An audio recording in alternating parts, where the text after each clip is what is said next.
Morning. ఈరోజు మనము ఎర్రకారం చేసుకుందాము. ఇవి బాగా ఎర్రగా అయిన మిరపకాయలు, పచ్చిమిర్చి, తర్వాత సాల్ట్, ఆనియన్స్ లాగా కట్ చేసుకోవాలి. తర్వాత టమాటో, జీలకర్ర ఇవి మిక్సీ పట్టేసుకుందాము.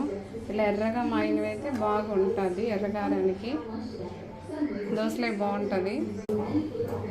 ఈ విధంగా అన్నీ మిక్సీలో వేసేసుకొని మిక్సీ పట్టేద్దాము. కొద్దిగా వాటర్ వేసుకుందాము. ఇంతగా మిక్సీ పట్టేసుకున్నాము. కారాన్ని పెనంలో హీట్ అయ్యింది. ఇప్పుడు మనం పోపు దినుసులు వేసుకున్నాము. ఇది కొద్దిగా వేయాలి. కొద్దిగా వేగుతాను. మెత్తగా మనము గ్రైండ్ చేసి పెట్టుకున్న ఇది మిశ్రమాన్ని దీంట్లో వేసేసుకున్నాము.